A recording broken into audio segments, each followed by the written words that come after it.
Hello student of class 9th. As you know that we are discussing the second chapter of your chemistry and the name of this second chapter is matter around us pure?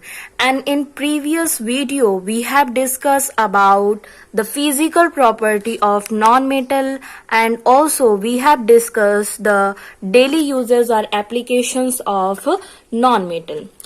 Now in this video we have to discuss the comparison of physical property of metal and non-metal. Dear student, इस video में हम metal और non metal की physical property को comparative form में तुलना करते हुए इसे हम समझेंगे।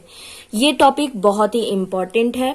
जैसा कि हमने इसके बारे में डिटेल समझ लिया है, लेकिन इस टॉपिक से हमें एक साथ दोनों में क्या डिफरेंस है और क्या कंट्रास्ट है दोनों में, वो हमें दिखेगा।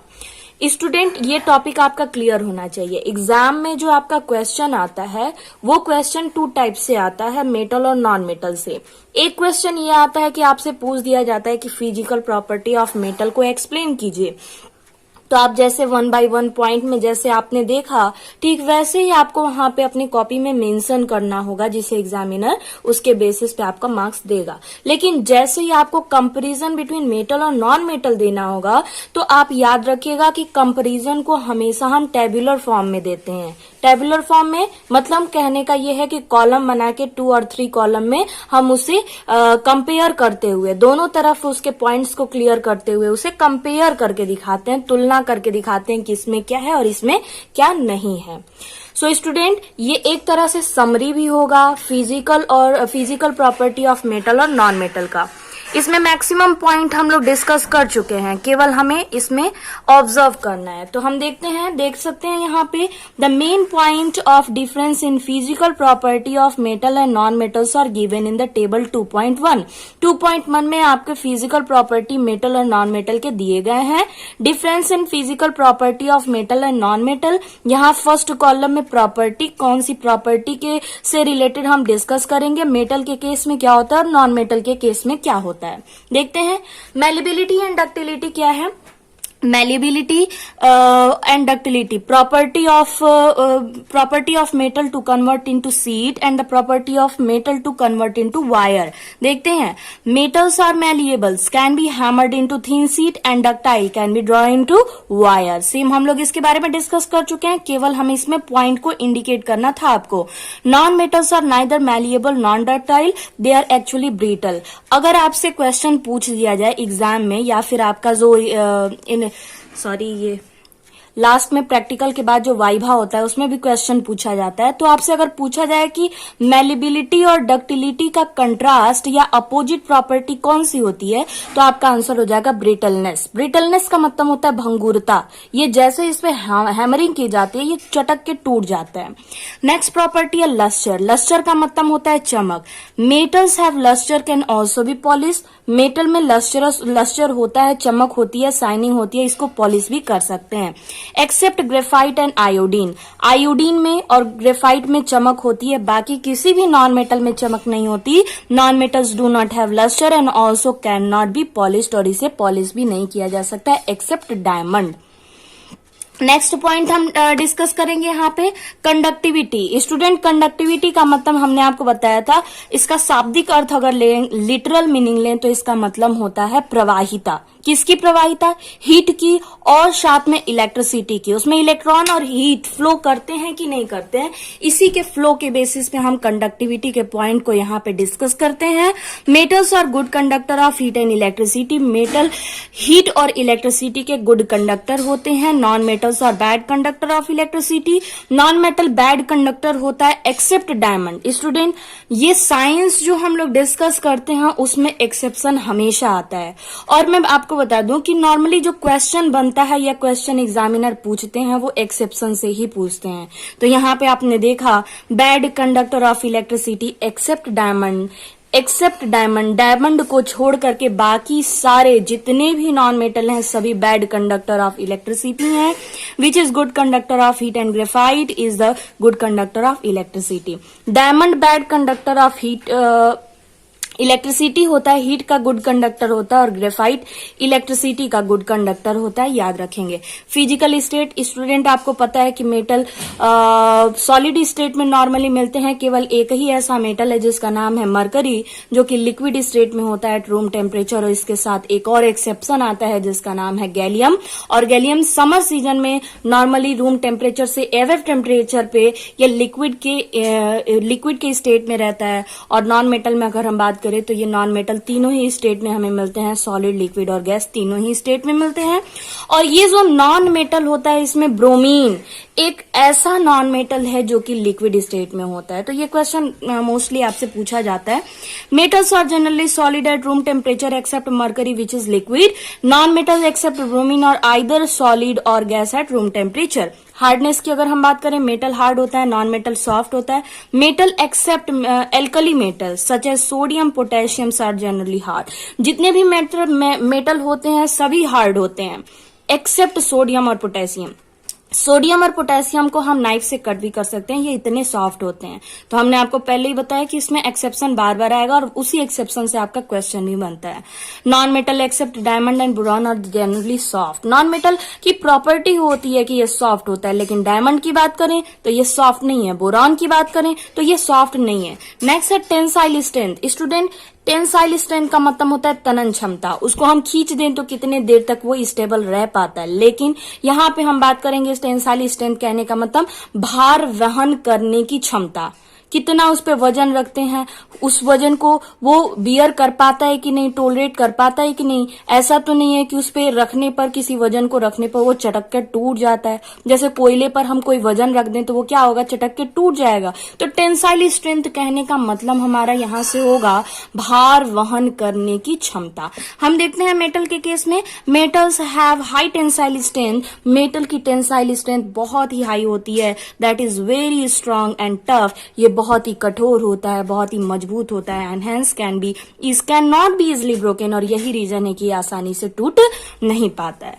Non metals have low tensile strength. Non metal की टेंसाइल स्ट्रेंथ बहुत ही कम होती है and hence can be easily broken, और यही रीजन है कि आसानी से इसे हम तोड़ सकते हैं। नेक्स्ट प्रॉपर्टी सोनरस की हमने देखा था। सोनरस का मतलब होता है ध्वनि, मधुर ध्वनि, मतलब रिंगिंग साउंड प्रोड्यूस करना। यही रीजन है कि हमारे स्कूल में या फिर हम मंदिरों में जो बेल लगाया जाता है वो मेटल का बना हुआ होता है, क्योंकि ये रिंगिंग साउंड प्रोड्यूस करता है। Metals are sonorous, that means they produce the ringing sound when struck. जब इस पे चोट की जाती है तो इससे रिंगिंग साउंड मतलब की ध्वनिता इससे निकलती है, मधुर ध्वनि निकलती है। नॉन मेटल्स और नॉन सोनरस, और नॉन मेटल में सोनरिटी नहीं होती, इससे आवाज नहीं आता है। ठीक है, नेक्स्ट हम बात करेंगे melting and boiling point. Melting और बॉइलिंग पॉइंट की अगर हम बात करें, कितनी जल्दी से, कितनी आसानी से हम इसे मेल्ट कर सकते हैं। Metals generally have high melting and boiling point. आसानी से हम मेटल को मेल्ट नहीं कर सकते हैं except mercury which is liquid at room temperature, and alkali metals such as sodium, potassium, caesium and gallium which have low melting point. So ये exception रहा जो हमने अभी आपको बताया।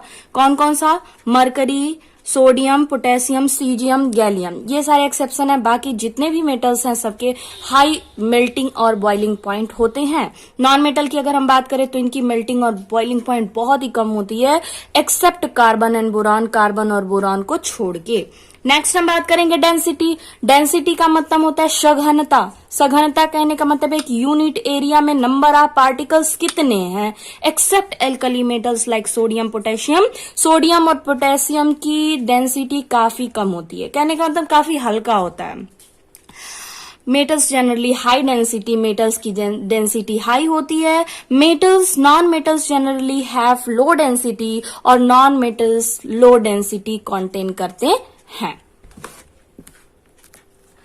स्टूडेंट, हमारा नेक्स्ट टॉपिक होगा मेटलॉइड्स। मेटलॉइड, जैसा कि हमने आपको बताया है कि मेटलॉइड मेटल और नॉन मेटल दोनों के बीच की प्रॉपर्टी को शो करते हैं।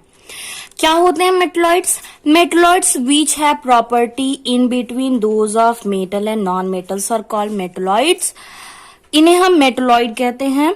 मेटल्स जो कि नॉन मेटल, मेटल और नॉन मेटल्स के बीच की प्रॉपर्टी को जो एलिमेंट शो करते हैं उसे हम मेटलॉइड करते हैं। फॉर एग्जाम्पल के तौर पे अगर देखें, silicon, germanium, arsenic, antimony, tellurium. ठीक है, ये कुछ ऐसे एलिमेंट्स हैं जो कि मेटलॉइड होते हैं। These metals show some property of metal and other property of non-metal. ये कुछ ऐसे एलिमेंट होते हैं जो मेटल्स की और कुछ नॉन मेटल की प्रॉपर्टी को शो करते हैं. फॉर एग्जाम्पल के तौर पे दे लुक लाइक मेटल, ये दिखते तो हैं मेटल की तरफ but brittle like non metal, लेकिन नॉन मेटल की तरह भंगुर होते हैं. They are neither good conductor of electricity, ये न तो अच्छे कंडक्टर होते हैं इलेक्ट्रिसिटी के, नॉन कंडक्टर इंसुलेटर, और ना तो बहुत बुरे ही कंडक्टर होते हैं लाइक नॉन मेटल की तरह. They are generally semiconductor, ये अगर हम बात करें तो अर्धचालक होते हैं, मतलब बीच की प्रॉपर्टी को शो करते हैं. स्टूडेंट, यहाँ नेक्स्ट टॉपिक मिक्सचर शो किया जा रहा है, बट आपको पता है कि हमने जब क्लासिफिकेशन बताया था तो प्योर सब्सटेंस को हमने कैटेगराइज किया था, प्योर सब्सटेंस और एक था इम्प्योर सब्सटेंस. तो मिक्सचर हम इम्प्योर सब्सटेंस को कहते हैं. और हमने डिस्कस किया हुआ है अभी एलिमेंट जो कि प्योर सब्सटेंस का कैटेगरी है. प्योर सब्सटेंस की सेकंड कैटेगरी कंपाउंड होती है, इसलिए हमारा नेक्स्ट टॉपिक जो होगा कंपाउंड होगा. और कंपाउंड को डिस्कस करने के बाद हम लोग डिस्कस करेंगे मिक्सचर के बारे में. तो हम लोग डिस्कस करते हैं यहाँ कंपाउंड के बारे में. स्टूडेंट, यहाँ आप देख सकते हैं compound is defined as the pure substance made up of two or more elements chemically combined together in a fix proportion by mass. हम यहाँ पे कह सकते हैं कि कंपाउंड कंबाइंड फॉर्म है. किसका? एलिमेंट्स का. To or more than two types of element एक दूसरे से कंबाइन होते हैं और कंबाइन होकर के कंपाउंड का फॉर्मेशन करते हैं. बट क्वेश्चन ये है कि कंपाउंड का फॉर्मेशन तो कर लिए, लेकिन क्या उसका कोई रेशियो है? क्या किसी भी प्रोपोर्शन में, किसी भी रेशियो में वो कंबाइन हो सकते हैं? ऐसा बिल्कुल नहीं है. एक फिक्स मास में ही ये कंबाइन होते हैं और कंबाइन होकर के कंपाउंड का फॉर्मेशन करते हैं. एग्जाम्पल के फॉर्म में अगर देखा जाए तो मैं आपको बता दूं कि सपोज दैट हाइड्रोजन को कंबाइन होना है ऑक्सीजन से और कंबाइन होकर के बनाना है H2O. तो क्या ये किसी रेशियो में कंबाइन होगा? ये दोनों तो हैं एलिमेंट्स ही, तो ये एलिमेंट्स कंबाइन होंगे और कंपाउंड का फॉर्मेशन करेंगे. बट ये कंपाउंड का फॉर्मेशन करेंगे तो कैसे कंबाइन होंगे? क्या इनका फिक्स रेशियो है? हमने स्टार्टिंग में ही आपको लर्न करवाया हुआ था 1 से लेकर 30 तक एलिमेंट्स को लर्न करना और उसका एटॉमिक मास लर्न करना बहुत ही जरूरी है. हाइड्रोजन का एटॉमिक मास हम ए से इंडिकेट करते हैं. हाइड्रोजन का एटॉमिक मास 1 होता है और ऑक्सीजन का एटॉमिक मास 16 यूनिट होता है. ये यूनिट क्या है इसके बारे में हम डिस्कस करेंगे 3rd चैप्टर में. बट यहाँ पे आप मान के चलिए कि 1 और 16 का ये रेशियो होता है. H2O का जो फॉर्मेशन होता है, अगर बाई मास हम देखें कि ये किस रेशियो में कंबाइन हुआ, तो आप देख सकते हैं कि यहाँ पे हाइड्रोजन के 2 एटम है और ऑक्सीजन का ओनली 1 एटम है. चलिए देखते हैं. अगर हाइड्रोजन का H2O के फॉर्मेशन में 2 हाइड्रोजन का एटम इन्वॉल्व हुआ तो क्या 2 हाइड्रोजन के एटम का वेट भी होगा? बाय मास अगर देखें तो एक का 1 हाइड्रोजन के एटम का मास अगर 1 यूनिट है तो 2 का कितना होगा? 1 यूनिट इंटू 2 मतलब हो जाएगा 2 यूनिट. बट इसमें ऑक्सीजन कितना है? ऑक्सीजन तो एक ही है, तो ऑक्सीजन का मास हो जाएगा 16 यूनिट. अगर हम पूछे कि बताइए ये किस रेशियो में कंबाइन हुआ, तो रेशियो करने के लिए मतलब क्या, यू से यू कैंसिल हो जाएगा और 2 का टेबल 1 टाइम पढ़ेंगे तो क्या होगा 1 और इसमें हो जाएगा 8. 1:8 बाई इट्स मास. तो हम कह सकते हैं कि कंपाउंड H2O के फॉर्मेशन में 2 एलिमेंट्स हाइड्रोजन और ऑक्सीजन एक दूसरे से कंबाइन हुए, कंबाइंड होकर के कंपाउंड का फॉर्मेशन किए जिसका नाम H2O है. और ये किस रेशियो में कंबाइन किए? तो 1:8. और ये 1:8 कैसा रेशियो है? तो आपका आंसर होगा बाई इट्स मास. ये उनका मास का रेशियो है. ओके. सो स्टूडेंट, अगेन हम इस डेफिनेशन को फिर से हम देखते हैं. डेफिनेशन बहुत ज्यादा कॉम्प्लिकेटेड नहीं है, आपको लर्न करना बहुत ही आसान है, समझना है.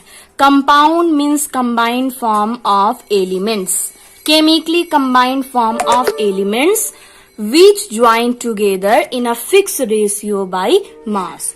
Compound is defined as the pure substance made up of the 2 or more elements combined together in fixed proportion by mass. For example, example के तौर पे देखिए, H2 is a compound made up of two elements, hydrogen and oxygen, chemically combined together in a fixed ratio of 1:8 by mass. Atomic mass of hydrogen 1 unit and oxygen is 16 unit. Therefore, the ratio of atomic mass of H and O is H2O. That means 2U means unit, ratio 16 unit or 1:8, where U represent the atomic mass unit. Same इसी pattern में आपके और भी कुछ example दिए गए हैं. Other 3 examples दिए गए हैं. यहाँ पे चॉक का, लाइम स्टोन का, मार्बल का, ये आपका एग्जाम्पल दिया गया है किस तरह से कंबाइन हुआ है. सो स्टूडेंट, इसे हम समझ लेते हैं. उसके बाद प्रॉपर्टी ऑफ कंपाउंड हम नेक्स्ट वीडियो में डिस्कस करेंगे.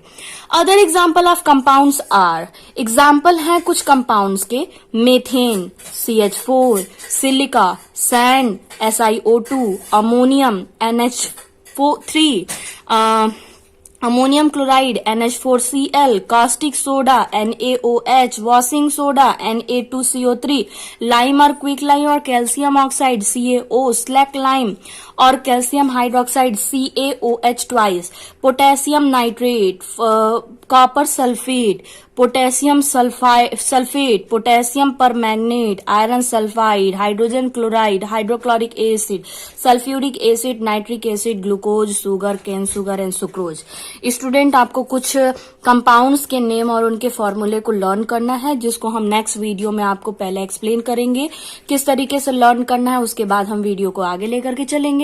नेक्स्ट देखते हैं. It may be noted they hear that although the number of element is fix.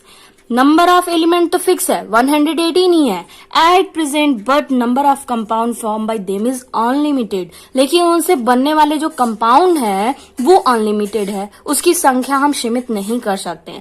The reason being that, reason ये है, जस्ट एज 16, जैसे 26 लेटर होते हैं इंग्लिश के अल्फाबेट में, और एक साथ जब डिफरेंट एलिमेंट्स, डिफरेंट लेटर एक साथ मिलते हैं तो नए तरीके के वर्ड का फॉर्मेशन करते हैं. Together in the different way, अलग अलग तरीके से मिलते हैं to form a large number of word, और बहुत भारी संख्या में बहुत ज्यादा मतलब वर्ड का, शब्दों का निर्माण करते हैं. ठीक वैसे ही in the same way the elements combine together, ये एलिमेंट भी एक दूसरे से कंबाइन होते हैं in various different way to form a large number of compound, और एक बड़ी संख्या में कंपाउंड का फॉर्मेशन कर लेते हैं. सो स्टूडेंट, नेक्स्ट वीडियो में मैं आपको बताऊंगी किस तरीके से कंपाउंड्स का केमिकल फॉर्मूला लर्न करना है, और कौन से ऐसे केमिकल्स कंपाउंड हैं जिनका फॉर्मूला लर्न करना आपके लिए कंपल्सरी है. उसके बाद हम डिस्कस करेंगे प्रॉपर्टीज ऑफ कंपाउंड के बारे में, और उसके बाद हम चेंजिंग देखेंगे, फिजिकल और केमिकल चेंजिंग क्या होती है. Thank you.